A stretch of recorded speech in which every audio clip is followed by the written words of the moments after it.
Próximo módulo, controle de estoque. Aqui no DER, o controle de estoque ele está nessa região aqui, ó. Tá? Controle de estoque. Então, eu tenho aqui algumas tabelas, né? Nós vamos abrir agora o módulo controle de estoque para fazer essa análise. Fazer esse tour. Estoque. Pronto, aqui no controle de estoque eu tenho uma aba, controle de estoque e um grupo geral. E aqui estão as minhas opções: entrada de nota fiscal, requisição interna, contagem de produtos, reajuste de preços e a formação de preço, né? Então aqui na entrada da nota fiscal, essa janela aqui, ela é bem parecida com a janela da NFE. Ok? Bem parecida mesmo, tá? Então todas aquelas explicações iniciais aqui, dados da NF, produtos e serviços, nós podemos aproveitar do que já foi visto no tour da NFE, né? Quais são as diferenças aqui dessa janela para a janela da NFE? Bom, a janela da NFE é uma saída, né? Eu estou efetuando um faturamento, né? Uma saída de mercadorias da empresa, tá?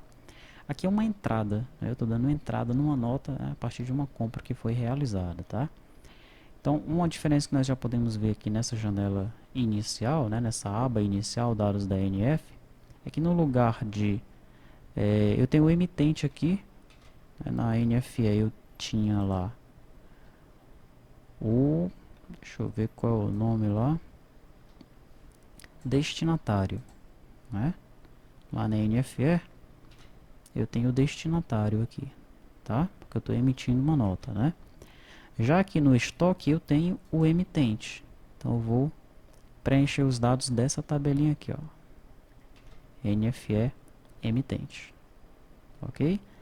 Esses demais dados aqui de cima e os valores totais, eles serão armazenados aqui na tabela NFE cabeçalho. Então veja que eu estou no sistema controle de estoque, mas armazenando dados nas tabelas da NFE, né? Essas tabelas aqui elas servem tanto para armazenar dados de entrada quanto dados de saída, certo? Sendo que a janela de entrada da nota fiscal se encontra, né, no módulo controle de estoque. Produtos e serviços, aqui a mesma explicação que foi dada, né, para a janela NFE, sendo que aqui eu posso, né, cadastrar um produto. Tá? Quando eu estiver inserindo uma nota fiscal nova aqui, né, eu posso, por exemplo, selecionar um arquivo XML. Deixa eu ver se eu vou conseguir importar esse aqui, se ele já não está no banco. Pronto, eu consegui. Daí você observa, olha, que esses dois produtos aqui, de acordo com o código, né, com o GTIM, esses produtos já se encontram no banco de dados. Esses aqui não.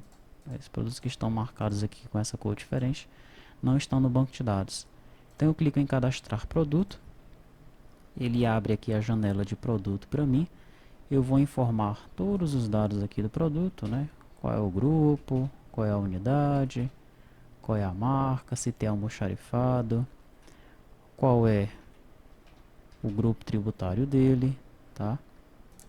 Salvei, ele já armazenou para mim, ó. Tá? Já alterou a cor aqui, aí esse produto já foi persistido no banco de dados, ok?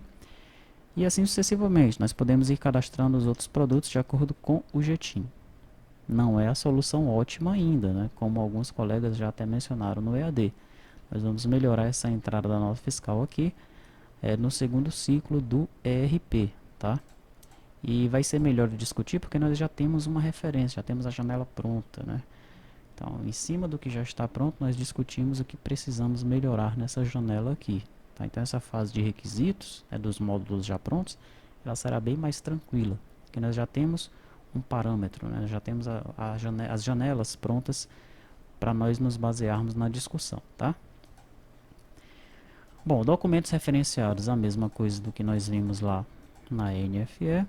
Entrega e retirada também, transporte, mesma coisa, cobrança também, informações adicionais também. E aqui eu tenho uma guia escrituração, algo que eu não tenho lá na janela da NFE. Esses dados de escrituração aqui, eles vão ficar armazenados bem aqui, ó, em escrita fiscal. Nós nem chegamos aí em escrita fiscal, né? Mas esses dados de escrituração, eles ficam armazenados aqui, ó.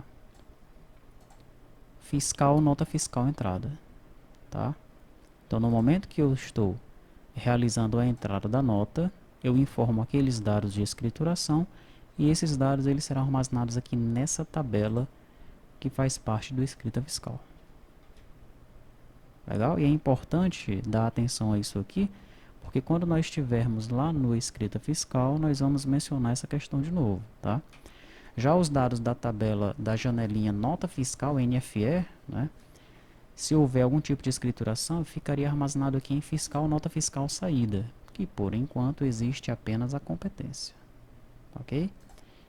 Em fiscal nota fiscal entrada nós temos a competência, mas temos também vários valores aqui para serem informados, né? Nessa primeira versão do ERP, esses valores aqui não estão sendo calculados. Então, o usuário ele precisa informar esses dados aqui manualmente. E nós vamos definir como serão esses cálculos, né? Como é que nós temos que fechar esses cálculos aqui, de acordo com o regime da empresa, com a tributação da empresa para o segundo ciclo, né? No segundo ciclo, é importante que nós vejamos isso já na fase de requisitos, tá certo? Para que esses cálculos aqui eles sejam automatizados, né? Se isso for possível, nós faremos, né? Provavelmente esses cálculos devam ser automatizados com base aí numa série de parâmetros que devem ser informados na aplicação, tá? Uma outra diferença nessa janela aqui do estoque, né, da entrada da nota, que está aqui no módulo do estoque, é que não tem todas aquelas opções aqui, né? Gerar o XML, selecionar o certificado, assinar, não tem, porque nós não estamos emitindo uma NFE, nós estamos importando uma NFE, tá certo? Então nós temos apenas a opção selecionar arquivo XML, e como eu já selecionei o arquivo, essa opção ela se encontra desabilitada para mim, tá? E aqui eu posso importar tanto uma NFE como ainda uma nota fiscal 11A, né? E na fase de discussão aí, de levantamento de requisitos do segundo ciclo, nós vamos analisar se realmente precisa disso aqui, dessa nota fiscal 11A, ou se nós deixamos apenas o padrão importar notas NFE, ok? Bom, visto a entrada da nota fiscal, nós temos uma requisição interna, né? Essa requisição interna, ela fica armazenada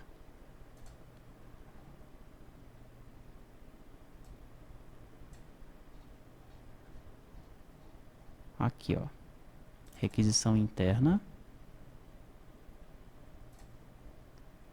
e requisição interna detalhe, né? E isso me fez lembrar agora sobre o tipo da requisição que eu mencionei lá no sistema de compras, né? Na aula anterior, nós vimos aqui no sistema de compras que existe um tipo de requisição. Compra tipo requisição. Interna e externa. E eu mencionei, né? Dei um exemplo lá, que essa requisição interna numa livraria, o funcionário solicita, né? Uma caneta que já está na livraria para uso próprio. Não é assim, tá? Então eu me enganei nessa explicação aqui. Essa requisição interna do compras aqui é uma requisição feita para que seja feita uma cotação para que o item seja comprado de um fornecedor. Sendo que esse item virá do fornecedor para uso dentro da empresa, né? No caso do exemplo da livraria, o colaborador está precisando de caneta. Daí ele verifica se tem caneta na livraria. Não tem? Não. Ah, então eu vou fazer uma requisição de compra para uso interno. Então ele vai comprar a caneta do fornecedor, né, vai fazer a cotação, o mapa comparativo, fazer o pedido. E quando essa caneta chegar do fornecedor, ela vai ser utilizada pelo colaborador para uso interno, tá? Mas foi comprada do fornecedor. Se a caneta existir na empresa, aí ele vai usar essa opção aqui, ó. Requisição interna, ok? Essa requisição interna encontra-se aqui no controle de estoque. Então ele entra no controle de estoque, faz uma requisição, informa que está precisando usar uma caneta,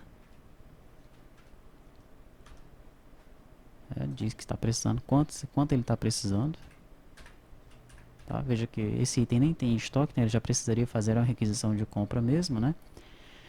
Daí ele salva, depois vem um supervisor, entra aqui e defere ou indefere essa solicitação. Tá? Quando ele deferir a solicitação, o item no estoque vai ser dado baixa. Se ele indeferir a solicitação, não vai acontecer nada, né? E essa requisição nem aparece mais para ser deferida.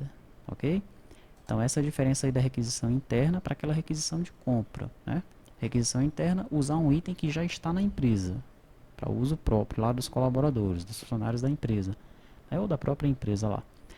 Requisição de compra, mesmo que o item seja para uso próprio, ele não existe ainda na empresa, então será feita uma requisição para comprar de um fornecedor. Aí o caminho é ir lá pelo sistema de compras, tá? Daí eu tenho aqui a contagem de produtos. Eu informo aqui a data da contagem, seleciono os itens, tá? Eu posso inserir todos os itens aí. No caso aqui, os itens que eu estou selecionando é a partir de um grupo, ok? Então eu vou selecionar todos os itens, aliás, de um subgrupo, vou selecionar todos os itens de um subgrupo, né? E vou realizar a contagem desses itens aí.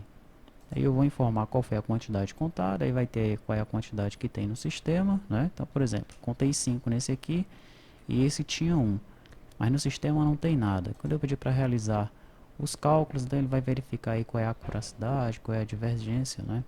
Ele vai fazer esses cálculos com base nas contagens que foram realizadas, tá?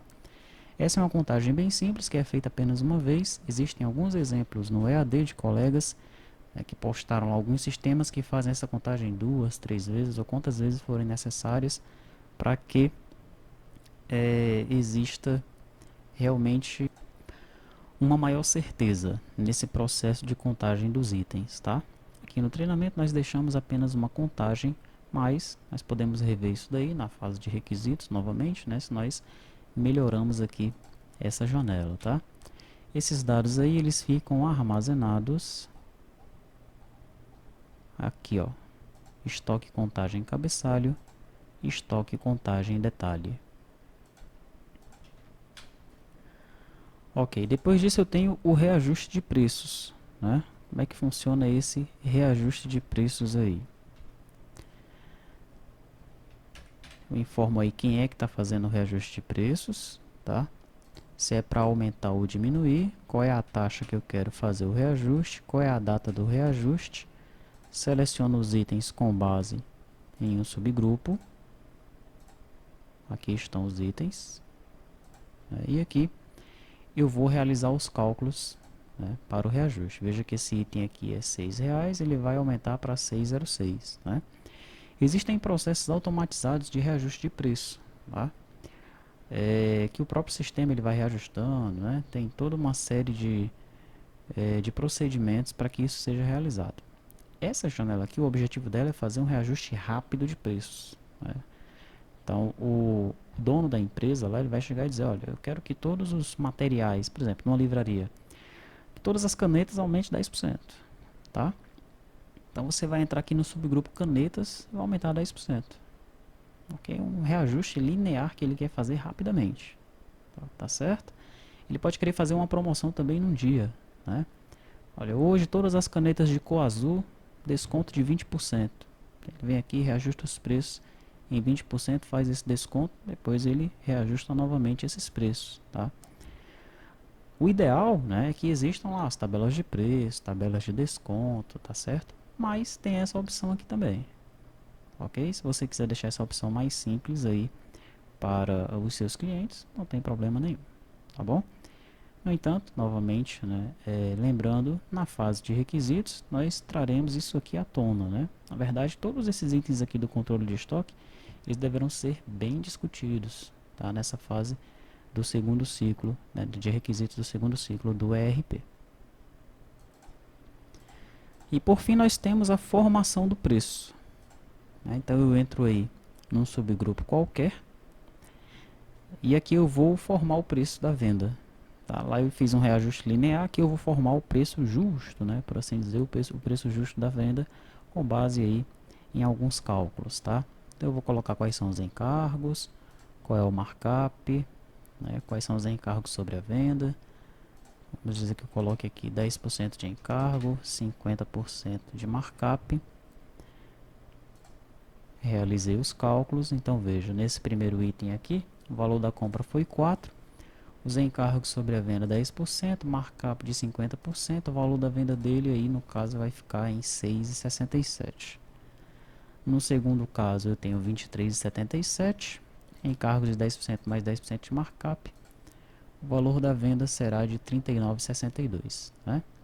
E aqui nós não estamos levando em conta uma série de outros parâmetros, tá, que nós poderíamos colocar, né? Nós poderíamos já deixar um cálculo pronto, ou vários tipos de cálculos prontos, né? Aqui o usuário ele só informa qual é os encargos, o markup, e já realiza esses cálculos aí para formar o preço da venda. Pode ser muito melhorado isso daqui, tá? Vários colegas deram sugestões, tanto no provimento de conteúdo, quanto dentro do próprio ambiente EAD, né? Depois que eles viram a janela pronta, eles postaram algumas telas lá e tal. Então é outro ponto que nós vamos também discutir nessa fase de levantamento de requisitos, né? Você já percebeu que essa fase de levantamento de requisitos do controle de estoque vai ser bem animada, né? Provavelmente nós vamos rediscutir todos esses pontos aí para melhorar o nosso controle de estoque, tá certo? Com isso nós terminamos aqui o tour, né, do que tem feito aí para esse primeiro ciclo aqui no nosso módulo controle de estoque.